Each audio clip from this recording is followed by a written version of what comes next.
Değerli misafirler, hoş geldiniz. Kafkas Dernekleri Federasyonu 10'a Genel Kurulu öncesi istişare toplantısı. Bugün yapılacak toplantıda katılımcılarımız KAFED'in geçtiğimiz dönem gerçekleştirdiği faaliyetler ve önümüzdeki dönemde gerçekleştirilmesi arzulanan etkinlikler hakkındaki değerli görüşlerini bekliyoruz. Şimdi sırasıyla ismi listelerinde olan Eren Özden'i alıyorum. Kafkas Çerkez Derneği Başkanı kürsüye. Buyurun. Eren Bey gelmediler. Tamam.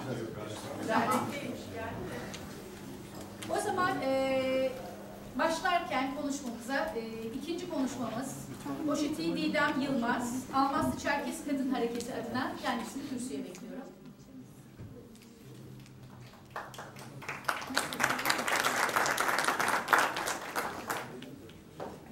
Konuşma süremiz 5 dakikadır.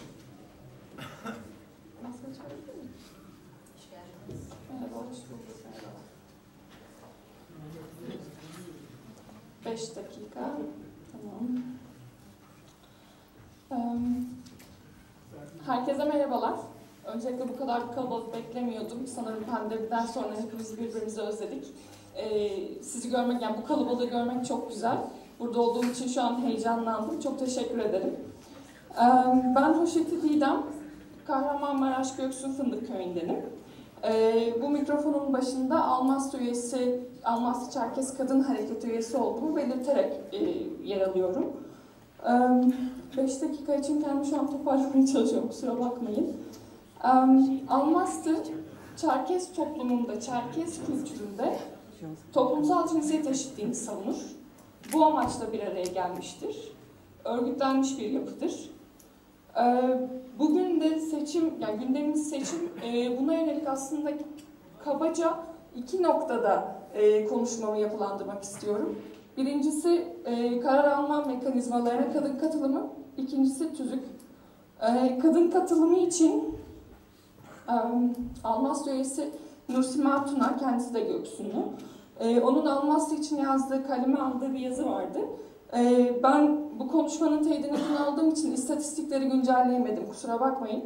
Ama şimdi söyleyeceğim istatistikleri lütfen 14 Eylül'ü baz alarak düşünün.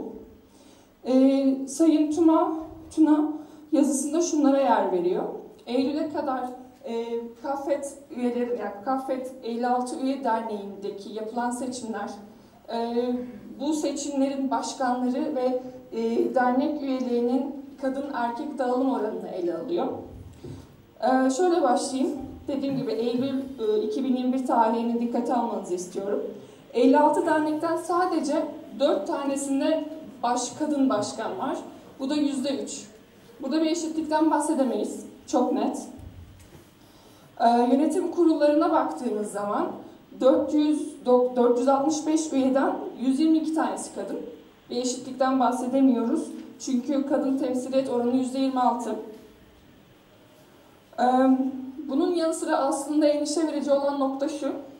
KAFED üyesi 56 dernekten 15 tanesinde yönetim kurulu listesinde bir kadın yok. Yani göstermelik olur. Ya işte benim kardeşim, benim teyzem, gel şöyle bir imza atmasan da olur, her toplantıya gelmesen de olur. Yani bir kadın bile yok. 15 dernekte.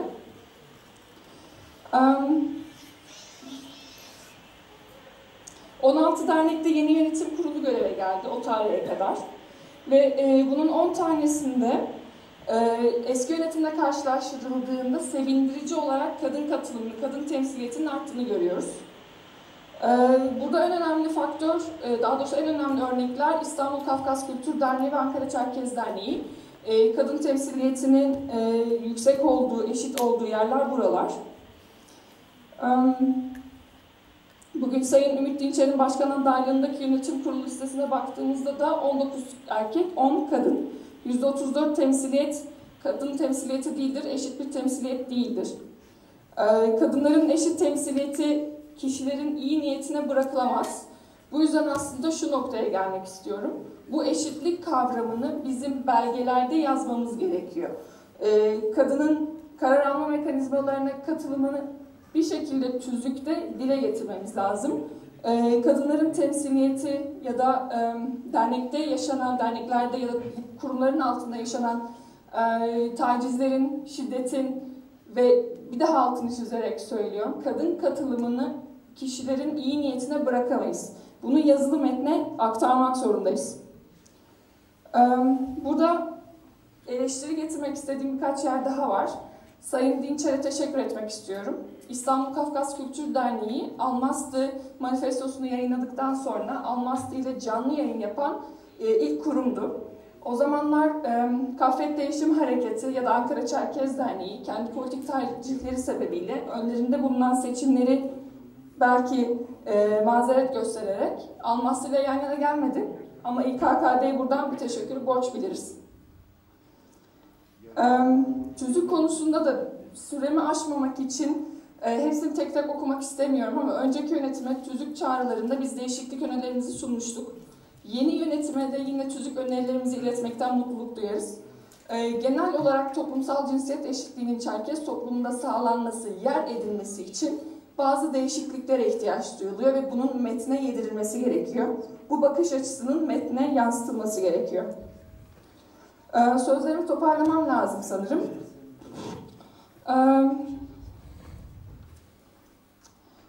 Hatırlarsınız Sayın Şekerci aday olduğunda, seçildiğinde kadından tamade olur mu tartışmalarını, kadının başarısını, alabileceği sorumlulukları cinsiyetine göre değerlendirdiğimizi, kadının sözünün erkeğin sözünden daha değersiz olduğunu, bütün bu tartışmaları hatırlatıyorum. Ve bu tartışmaların bir daha zemin bulamaması için de toplumsal cinsiyet eşitliğinin hem çalışmalarımızda, derneklerin faaliyetlerine hem tüzüğüne işlenmesi gerektiğini düşünüyorum. Toparlamam gerekiyor sanırım. Son cümlemde de 8 Mart Kadınlar Günü'nde ön koltukları kadınlara bırakıyoruz cümlesini kuran, ayrımcı bakış açısından azade olmuş yönetimler ve Çerkez toplum bekliyoruz. Yeni yönetimde de size başarılar diliyorum Ümit Bey, size ve ekibinize. Çerkez toplumunun ileriye dönük faaliyetlerinde bu ayrımcılıktan uzak, eşitlik yanlısı bir bakış açısıyla ilerleyebileceğini düşünüyorum. Teşekkür ediyorum. Teşekkür ederiz. Sayın Eren Özlem aramızdaysa kendini kürsüye davet ediyorum. Kafkas Çerkez Derneği Başkanı. Buyurun Eren Bey.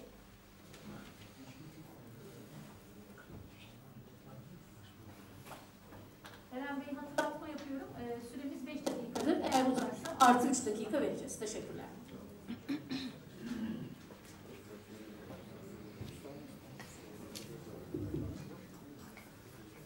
Maskeyi çıkartarak mı yapsak daha rahat olur belki. Evet. Herkese saygılarımı sunuyorum. Umarım toplumumuz için güzel bir genel kurul geçirmiş oluruz ve hayırlı olur. Kafet, Türkiye'deki bildiğimiz en kapsamlı ve güçlü kurumumuz konumundadır. Ayrıca biliyoruz ki bu oluşum sağlanabilmesi dahi biliyorsunuz yasaklar sebebiyle çok geç ve zor gerçekleşmiştir.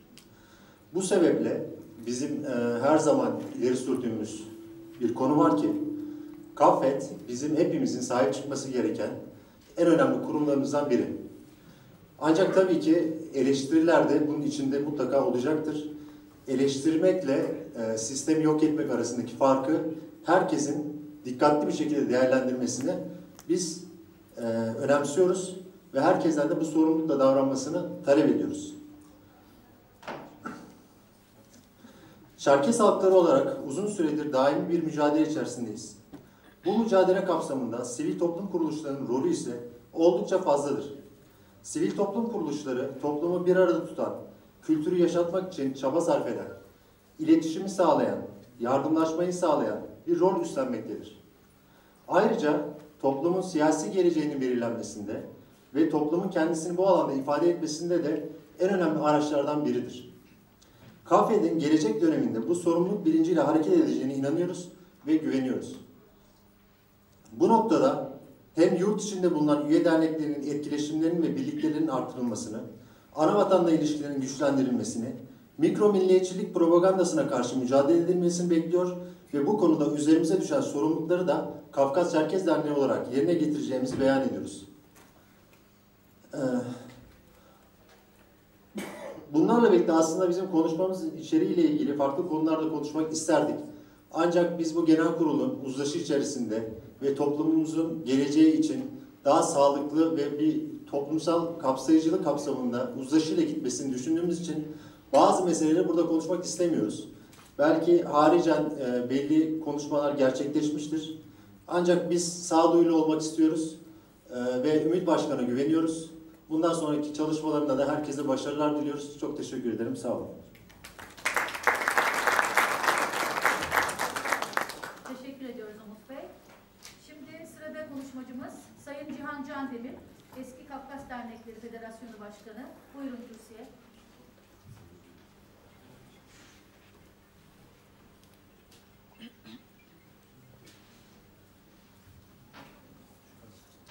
Çok teşekkür ediyorum. Hepinizi saygıyla selamlıyorum. Ben konuşmamı böyle bir vakit kısıtlaması olduğunu düşündüğümden yazılı olarak hazırladım.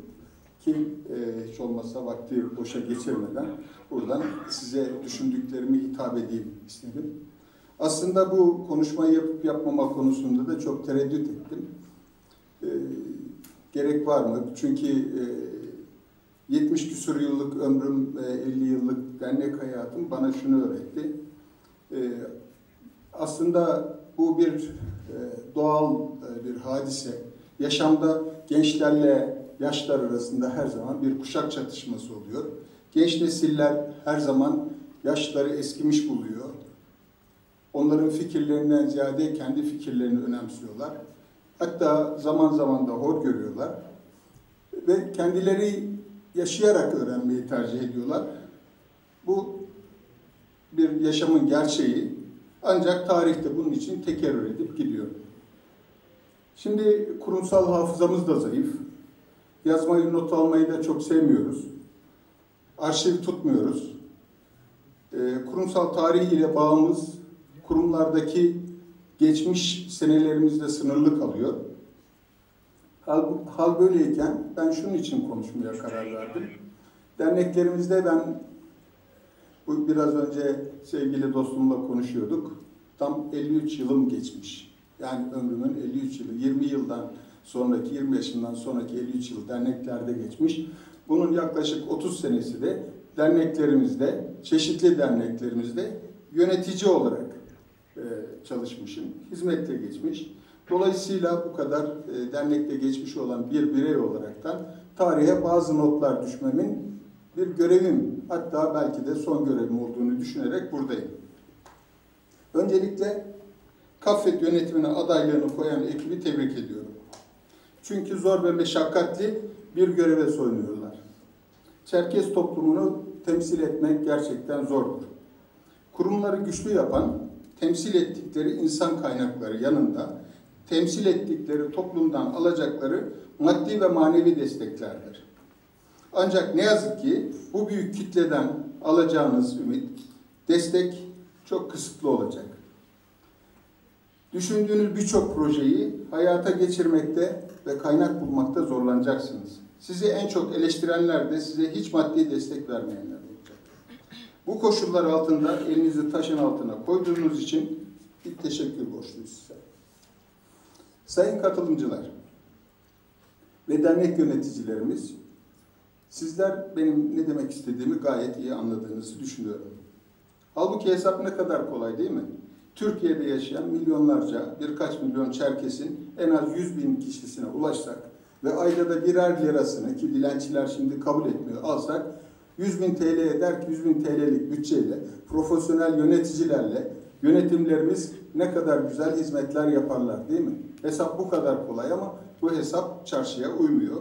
Hiçbir zaman da gerçekleşmiyor. Yönetim olarak sizlere bu konuda başarılar diliyorum.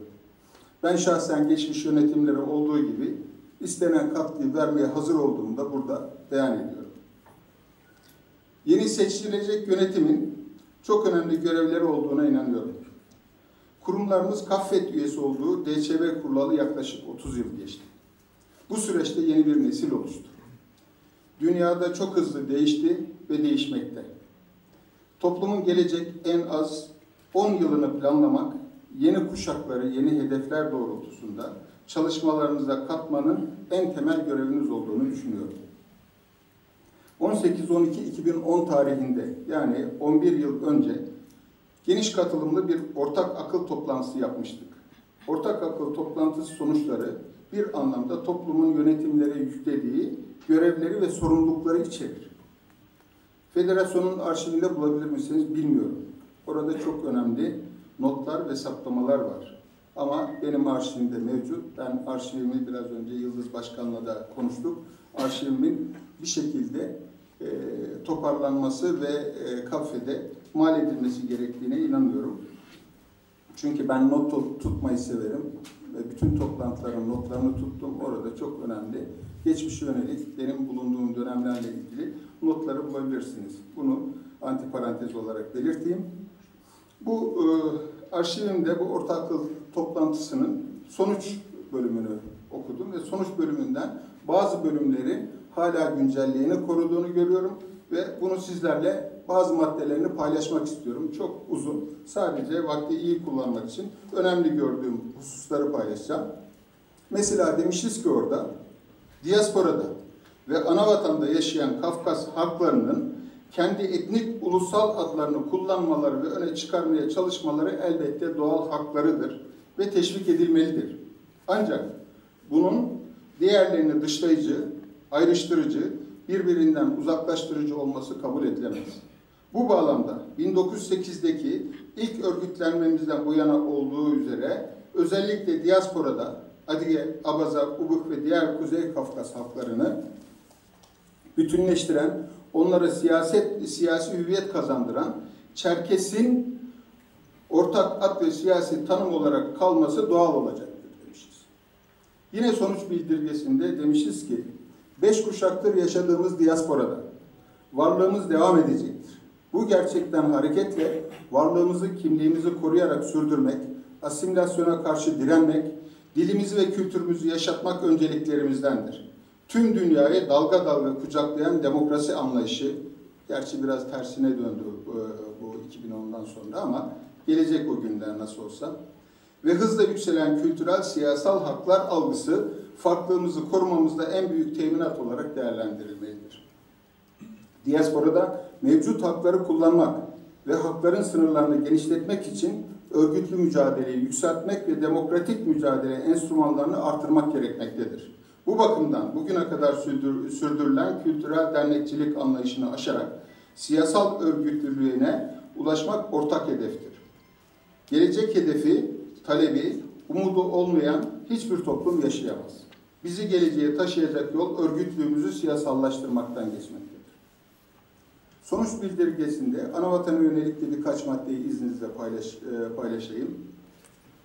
Demişiz ki kuşkusuz ulusal siyasal varlığın ilelebet yaşayacağı, yaşatılacağı yegane yer anavatandır. Bu bakımdan diaspora gücü ve kabiliyetinin anavatanın tahkimine artı değer katması zorunluluktur.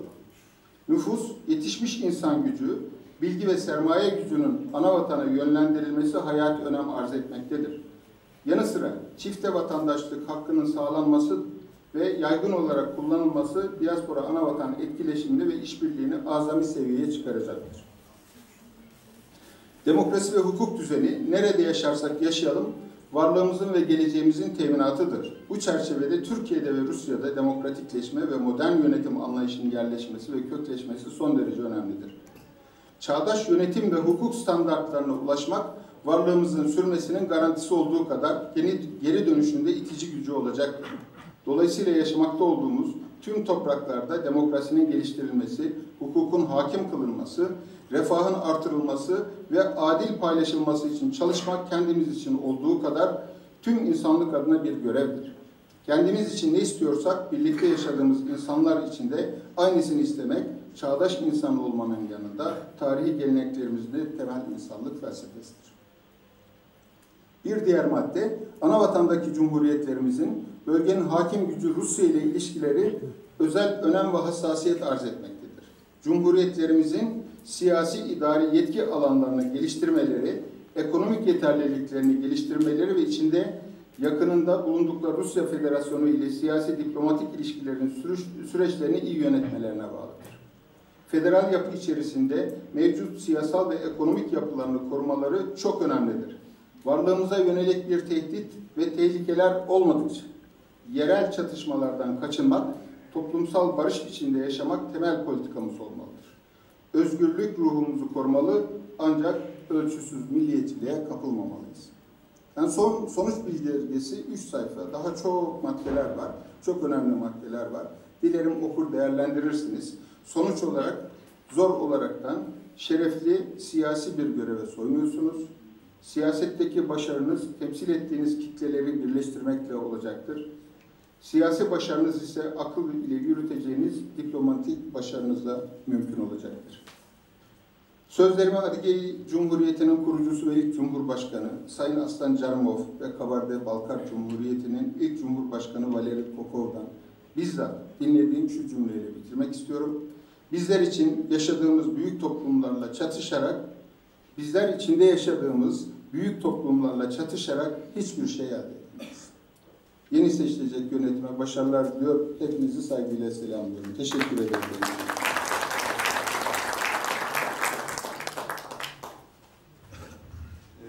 Sayın Başkanımıza teşekkür ediyoruz.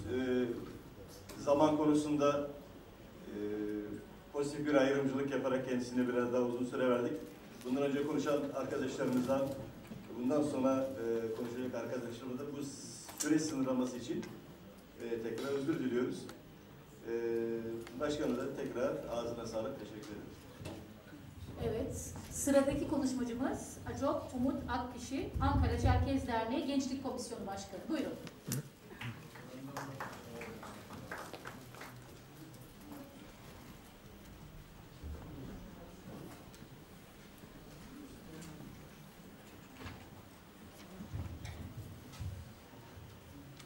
Şimdi bir ilan var.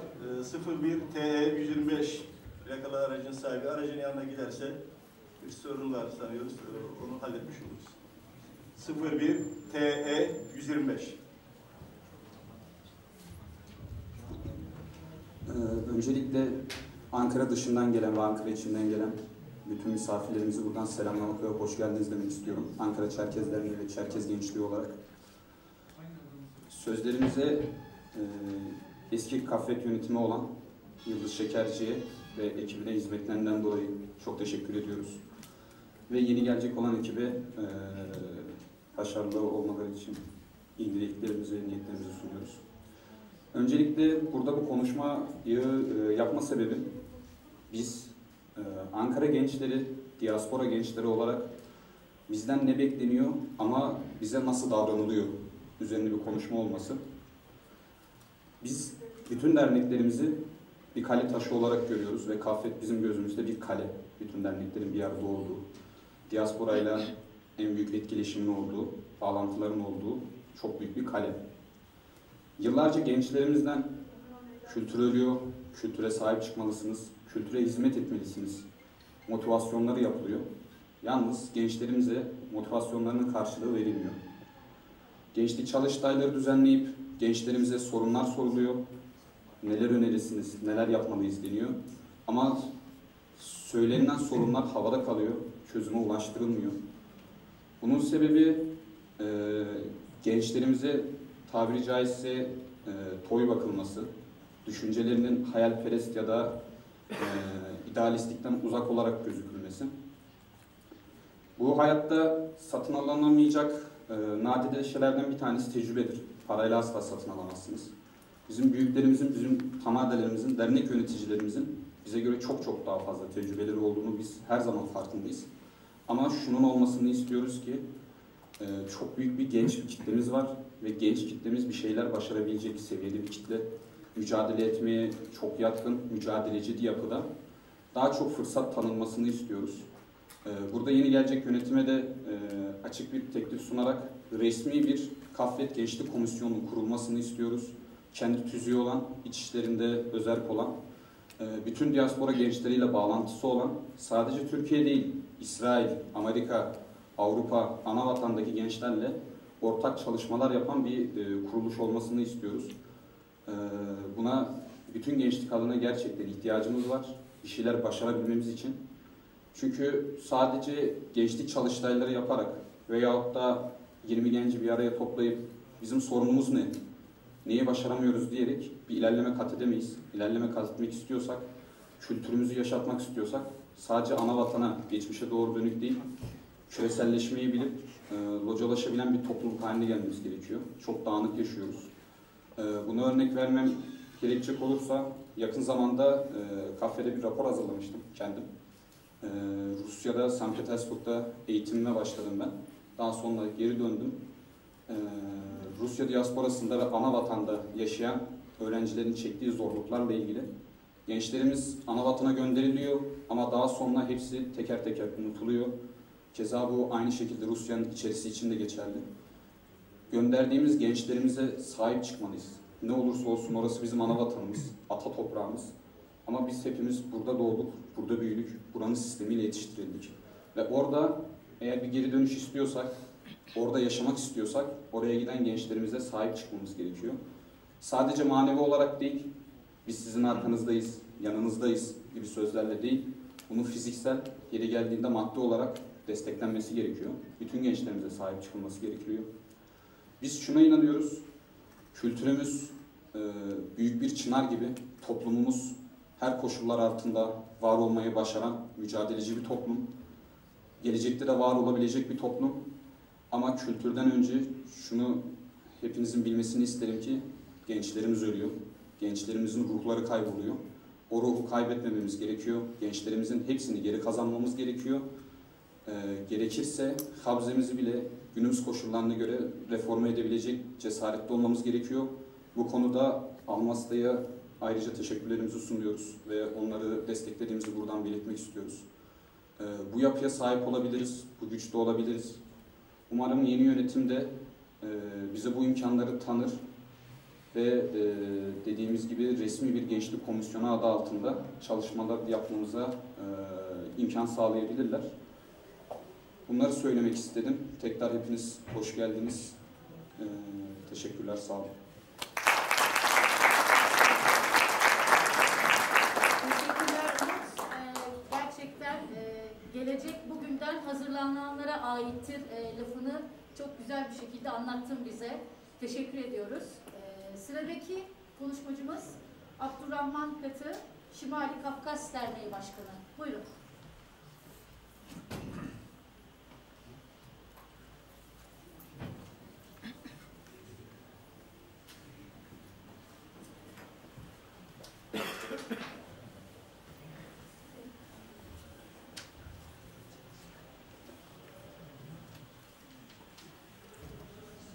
Ben sözlerime şöyle başlamak istiyorum.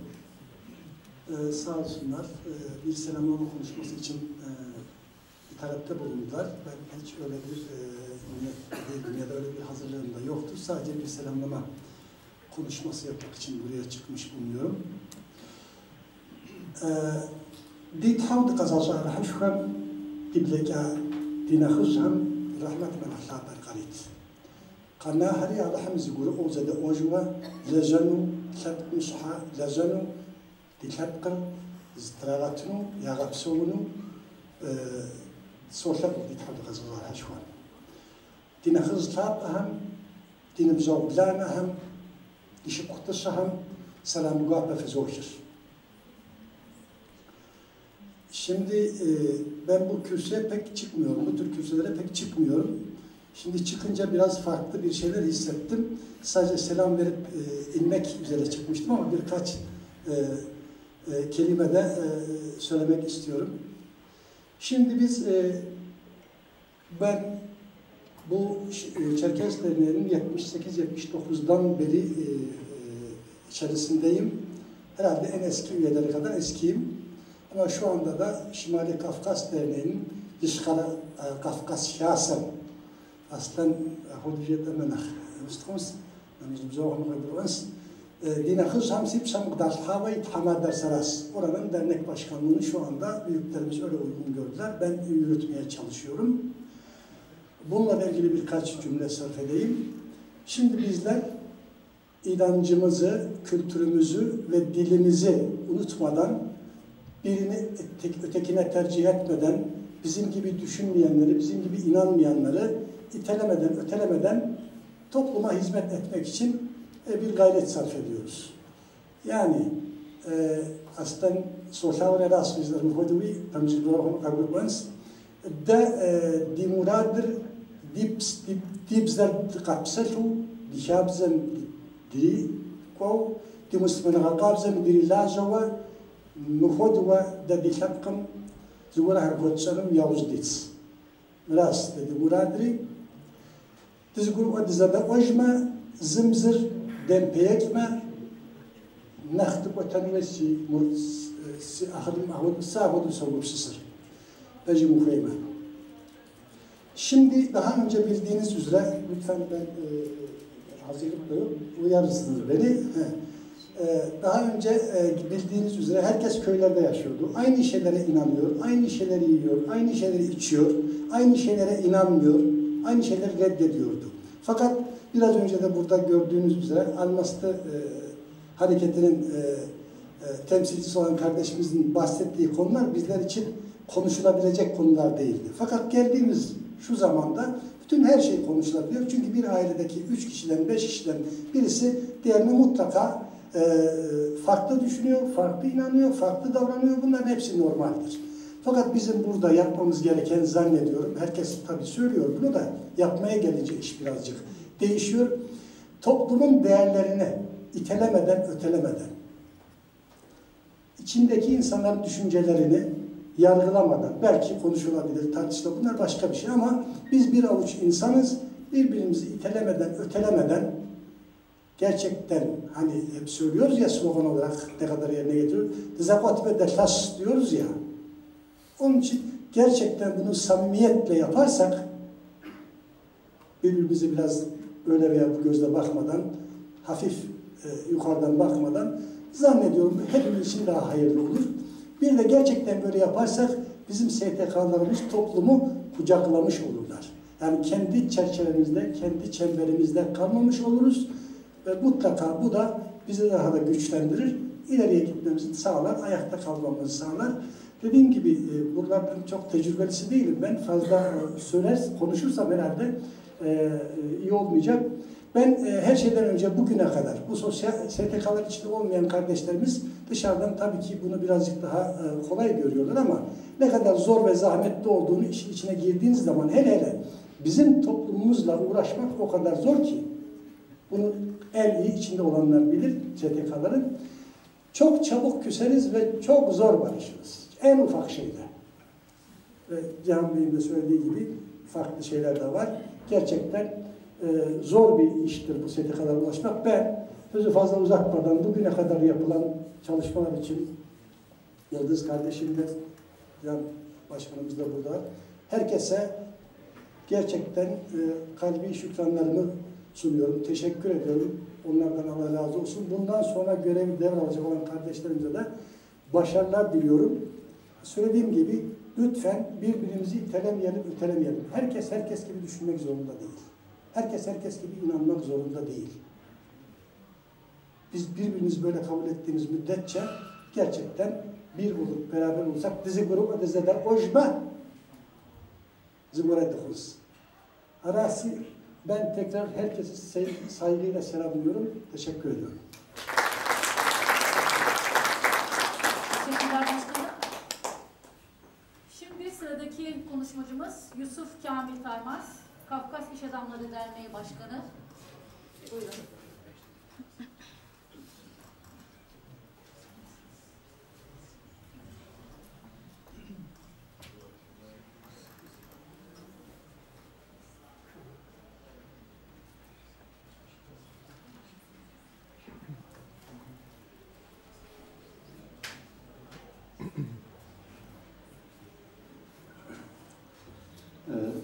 Sevgili büyüklerim, arkadaşlar, ben Kafiyat Başkanı olarak takdim etti ama ben Kafiyat Başkanı olarak konuşmayı tercih etmiyorum Kafiyat Genel Kurullarında. Çünkü o zaman protokol değişiyor, söylenecek şeyler de sınırlanıyor. Kafiyat'ı temsil ederek konuşmak daha daha sınırlılık sağlıyor. O nedenle ben Ankara Çerkez Derneği üyesi olarak konuşmak istiyorum. Çünkü Kaffet bizim topluma yönelik politikaları geliştiren bir kurumumuz ve orada da kafiyatla sınırlı kalmak istemiyorum. Onun için Yusuf Taymaz olarak konuşayım. Önce bugün Facebook'ta bir haber okudum.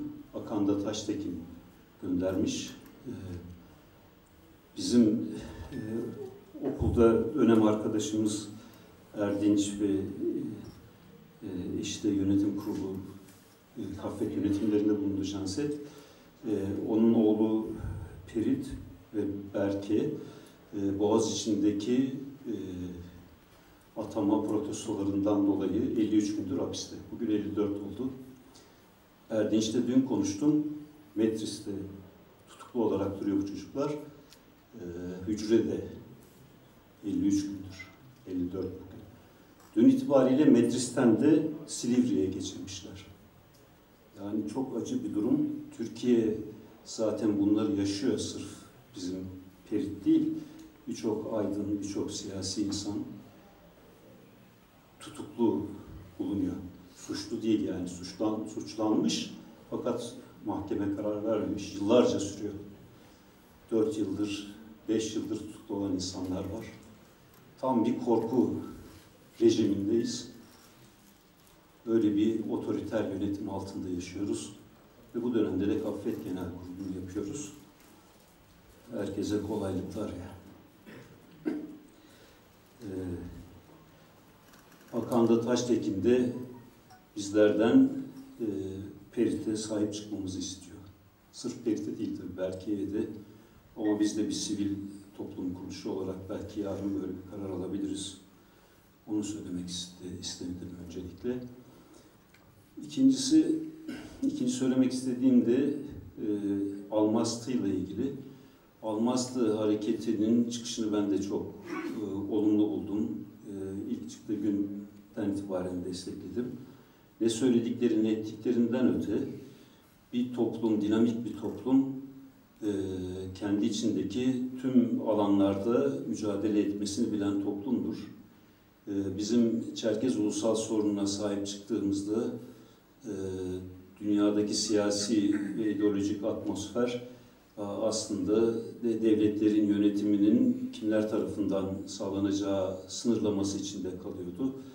O zaman biz de ulusal hareketlerin de toplumsal hareketlerin bir parçası olduğunu savunuyorduk. Ulusal mücadelenin de aslında toplumsal mücadelenin bir parçası olduğunu savunuyorduk. O dönemler herkes tarafından çok hissedilen bir şey değildi ama artık 80'den sonra dünyada da çok şey gelişti, teorik olarak da çok ciddi çalışmalar yapıldı. Artık toplumsal hareketler dünyadaki sistemlere yönelik hareketlerin önemli bir parçası ve etkileyicisi olarak kabul edildi. Bu nedenle Çerkez toplumu içinde de toplumu etkilendiren her konuda örgütlenmelerin olması, o örgütlenmelerin kendi alanlarında mücadele etmesi o toplumun dinamizmi olacaktır. Bizim toplum içinde de kadın hareketleri, çevre hareketleri, etnik hareketler, kültürel talepler, ulusal mücadele, sınıf mücadelesi, bütün bunların hepsinin verildiği alanları çeşitleyebiliyorsak eğer o toplum daha dinamik bir toplum olacak demektir. O nedenle Almastı'ya da teşekkür ederim. Çok önemli şeyler de söyleyeceklerdir diye düşünüyorum. Yani Çerkez toplumu da dünyadaki bütün toplumlar gibi sorunlardan muaf değil. O sorunların hepsini tek tek çalışmamız gerekiyor. Bizim yeni yönetimimiz ve bundan sonraki süreçteki Kaffet politikaları ile ilgili de bir şey söylemek istiyorum. Bu Ümit'in ve aday listenin bildirisinde bir satır gördüm. Diyor ki Rusya'daki ve diasporadaki asimilasyon diye bir kavram kullanılmış. Gerçekten çok önemli. Fakat kullanış şeklini yanlış bulduğum için ve bu yanlışın da sonuçları itibariyle önemli olacağı için vurgulamak isterim. Türkiye ile Rusya'da ve anavatanda ve diasporadaki bütün problemleri ele almamız gerekiyor, değerlendirmemiz gerekiyor. Her konuda fikir geliştirip mücadele etmemiz gerekiyor. Fakat biz bir diaspora halkıyız şu an. Asıl başlangıcımızın diaspora olması gerektiğini düşünüyorum. Veya muhaciret. Muhaciret bizim bütün siyasetimizin başlangıcı olmalı. Çünkü burada yaşıyoruz. Yaşadığımız ülkede ne yapacağımızı, nasıl mücadele edeceğimizi bilmiyorsak ana vatanla ilgili politika geliştirmemiz de çok sağlıklı olamayacaktır diye düşünüyorum.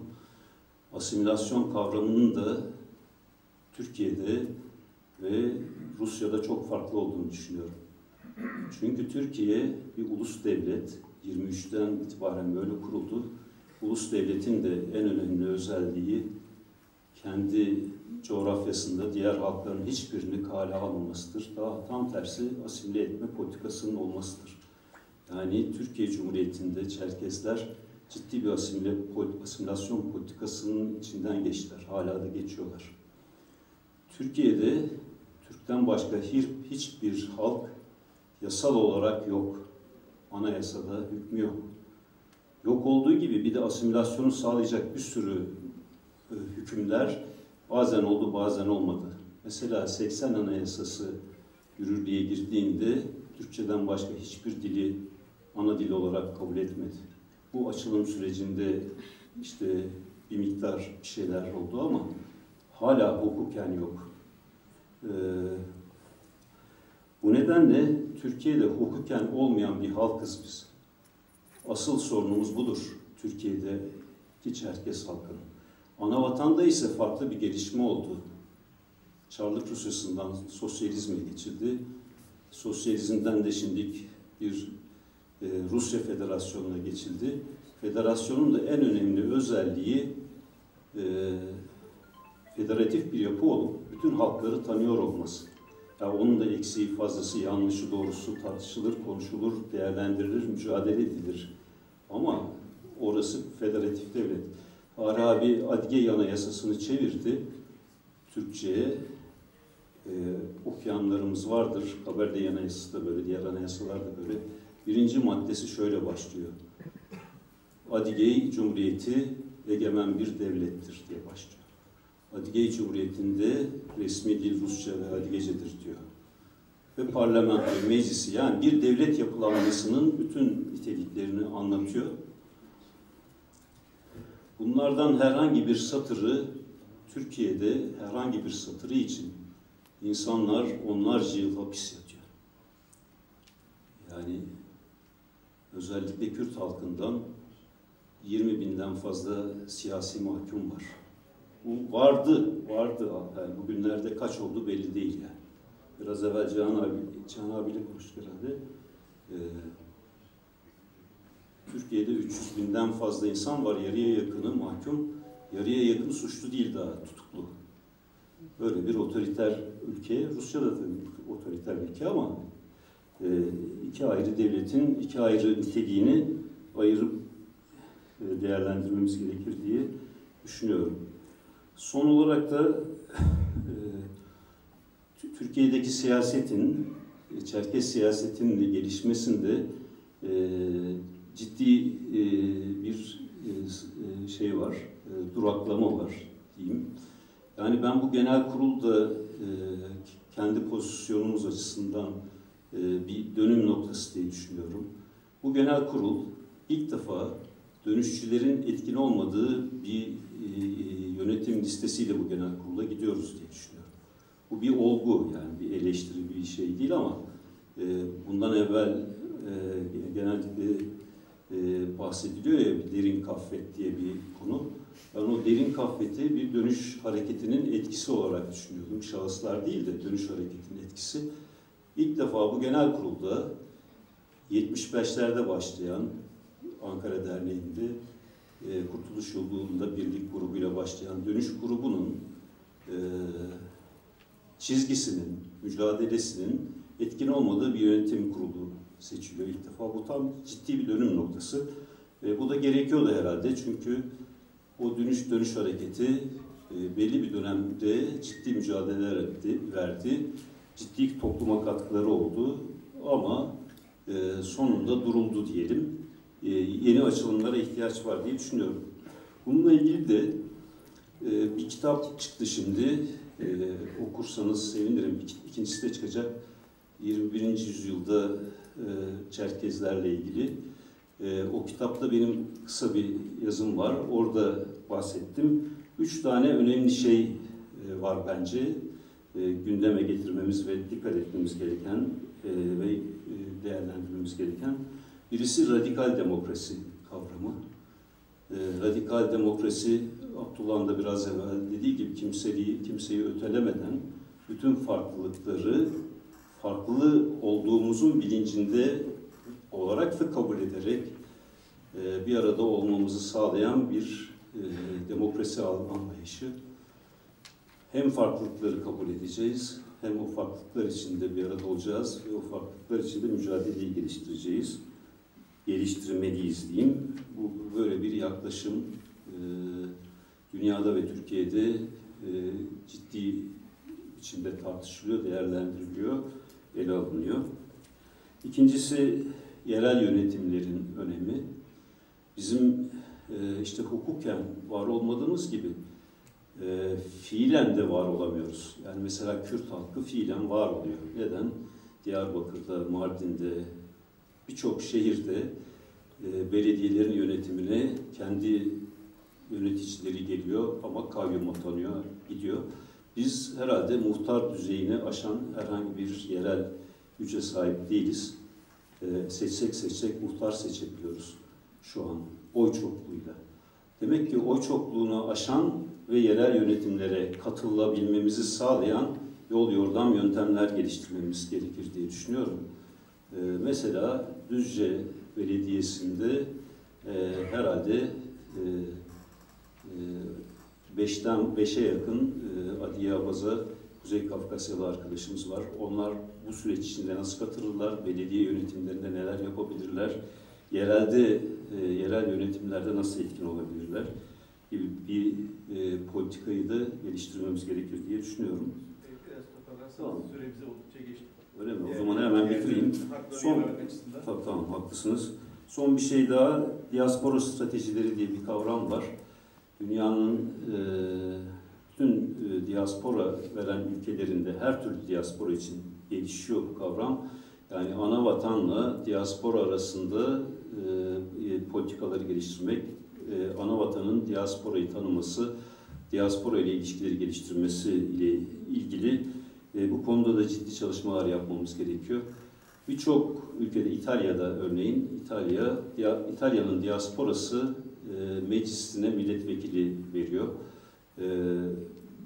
Bu ve benzeri kavramları da yeni yönetimimizin ele alıp değerlendirmesinde fayda olacağını düşünüyorum.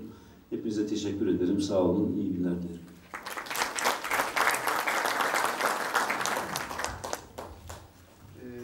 Yusuf Bey'e de teşekkür ediyoruz. Şimdi bir not ileşti bana. Sesim geliyor mu bilemiyorum ama. Yusuf Bey'in az önce bahsettiği Ferit Özen kardeşimizle Almastı grubunun başından beri ilgilendiğine dair bir not. Altını okuyorum, devam ediyor. Almastı yazıyor yukarıda. Üstteki yazı. Peki o zaman Kaffet ve hukukçularla ilgilendiğine dair bir not ulaştı. O zaman Almastı'yı düzeltiyorum.